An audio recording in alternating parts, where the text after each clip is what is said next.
What does it mean to live in the now? The restlessness of our minds. Imagine you're sitting on a park bench. It's peaceful. You hear the birds, feel the breeze, see the sunlight flickering through the leaves. But inside, you're far away. Your mind is thinking about an embarrassing moment from last week, or a difficult conversation you have coming up. Maybe you're even rehearsing a whole conversation in your head that never actually happened. Your body is in the park, but your mind is somewhere else. This happens to a lot of people every day. The moment is here, but we're not really in it.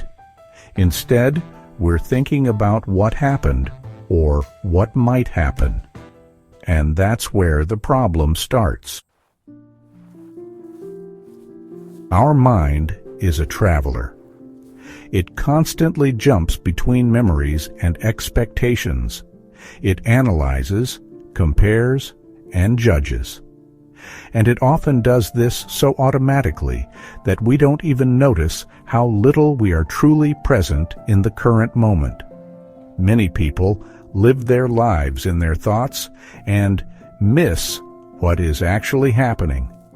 They remember the past or plan the future, but both only exist in the mind. The past is over. The future is not yet here.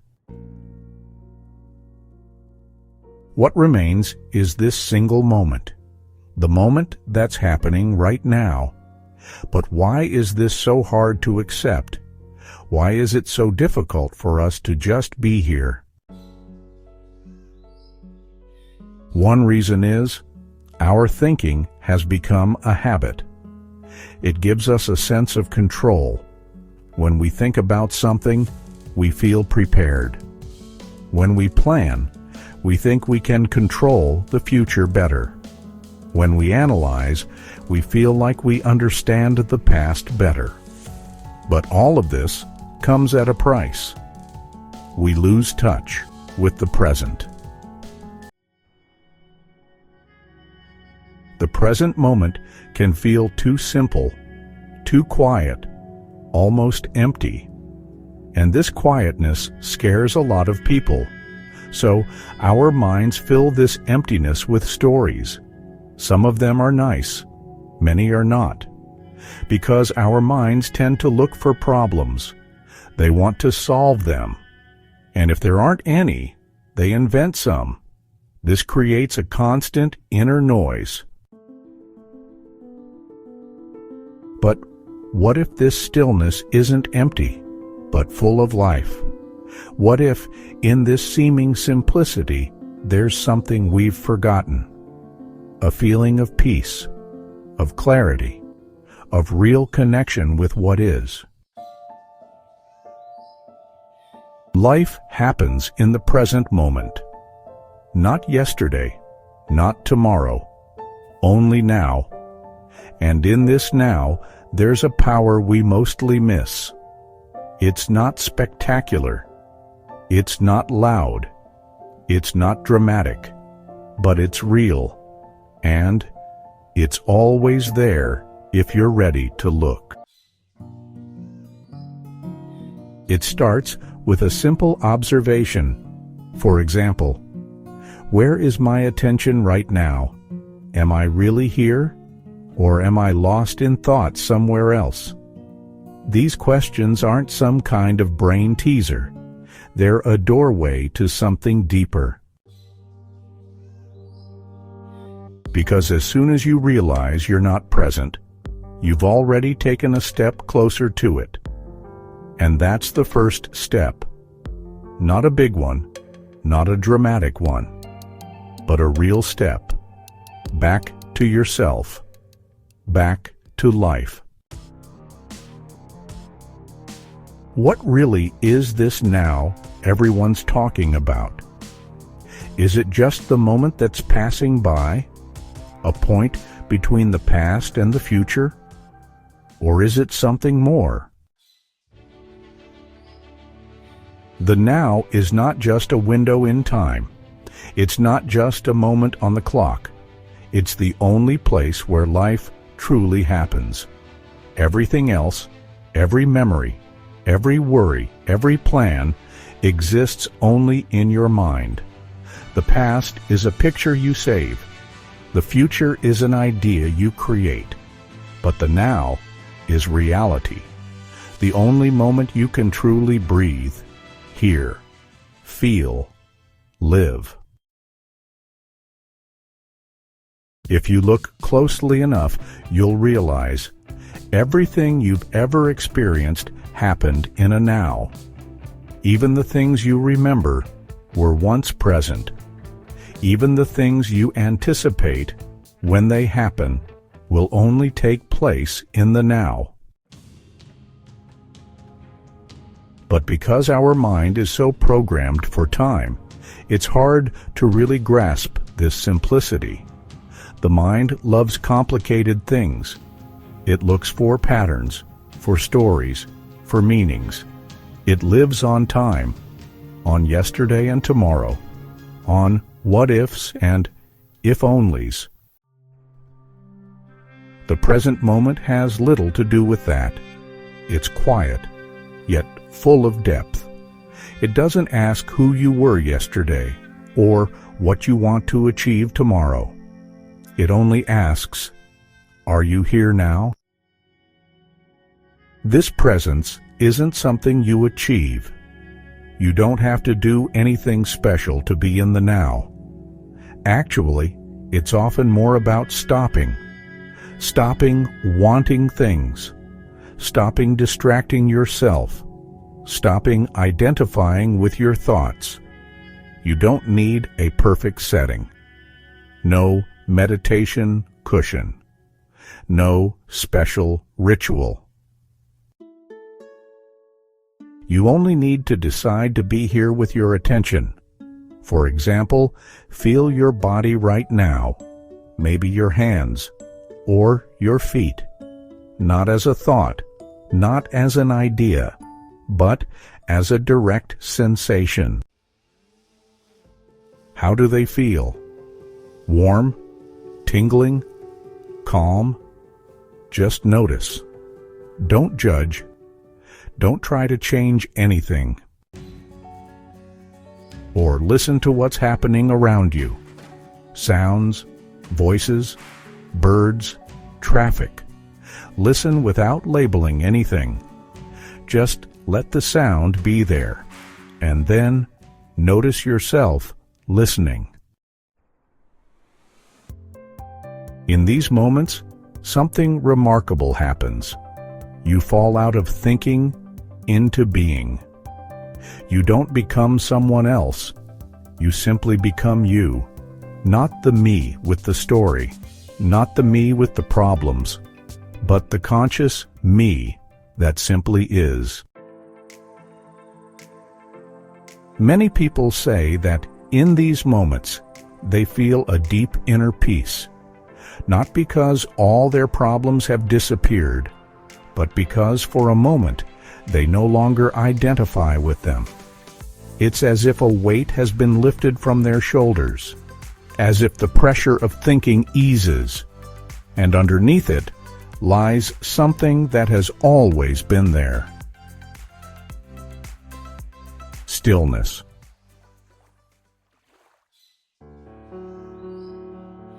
This state isn't exotic. It's not just for spiritual masters. It's totally natural. Anyone can experience it, and many have already experienced it, mostly in quiet moments. While walking, while looking at nature, while listening to music, or while looking lovingly into a familiar face. What all these moments have in common, they bring you into the now, and suddenly life becomes simple, not boring, but clear, genuine, real. You've already learned that life only ever happens in the present moment. But even if you understand this, a question probably pops up. How can I actually be present in practice when my mind is constantly thinking. Because that's often the biggest hurdle. The thoughts don't stop. They come automatically. They tell you stories. They judge everything. And they want your attention. Some thoughts are pleasant. Others make you scared, worry you, or make you overthink. The goal isn't to get rid of these thoughts. The key is to watch them carefully.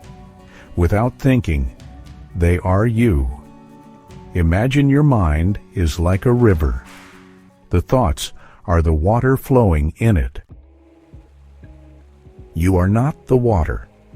You are the observer on the riverbank. You watch what flows by, but you don't jump in every single time. A simple example.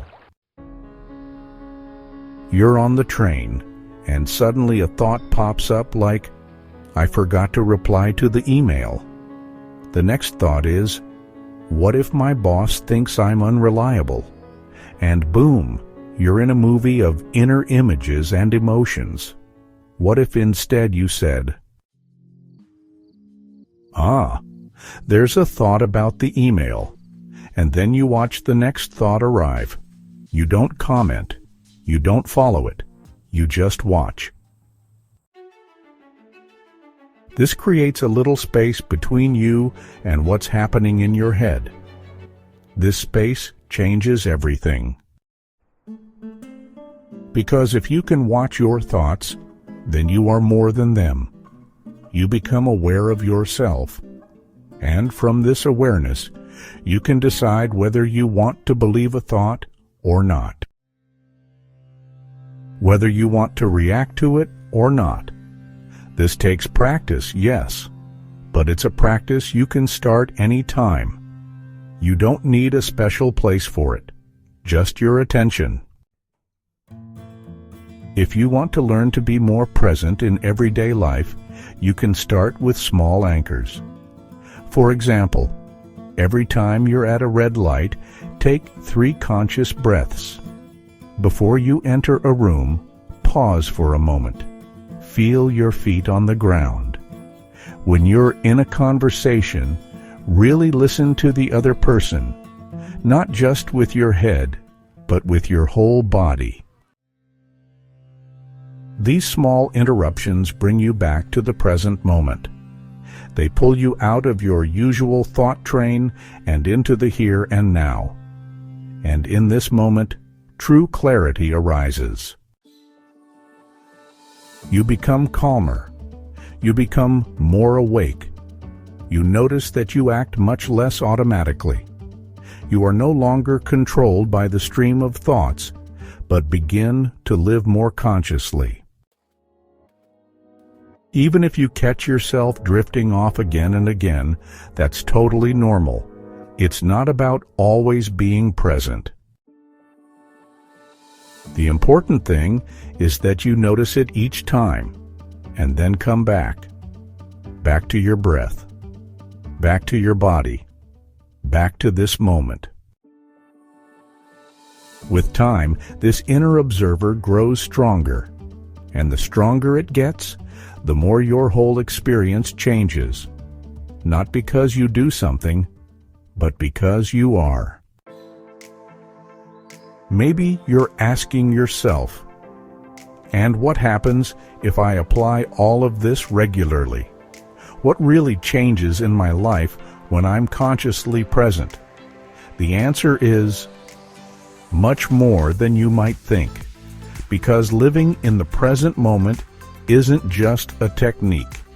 It's an attitude, a new way of seeing yourself and the world.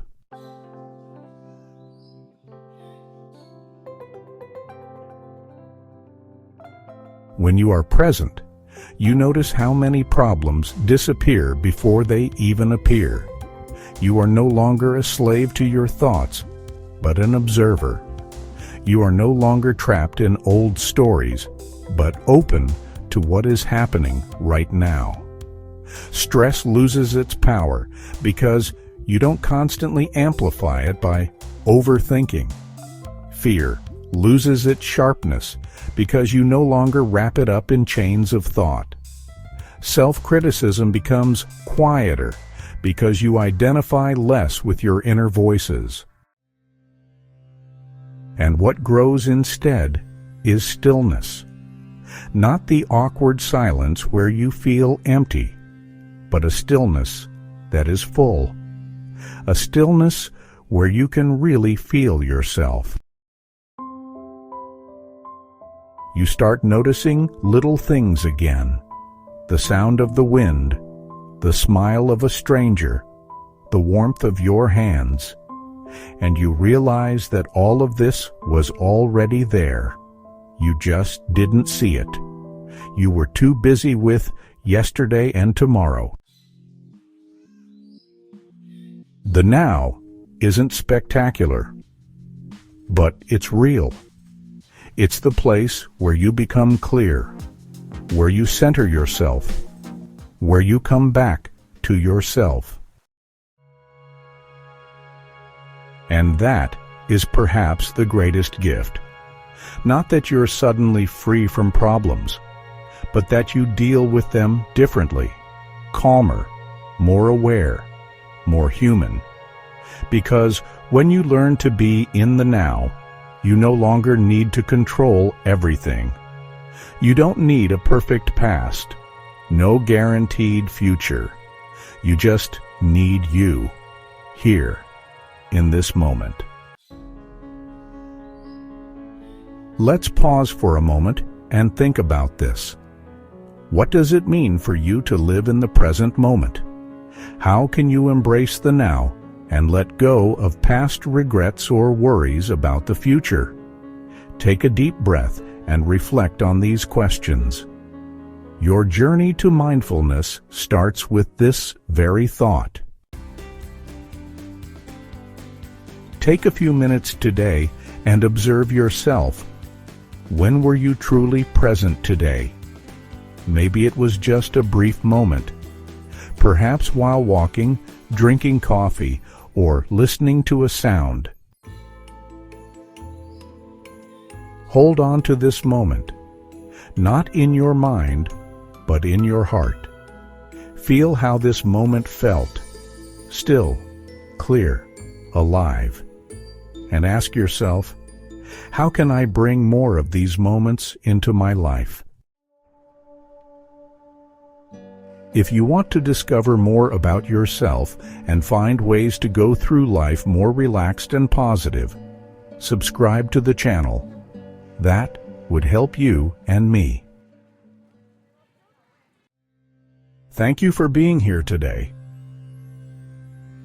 Maybe this very moment, the listening, the reflecting, the feeling, was already a step towards the present, a step back to yourself.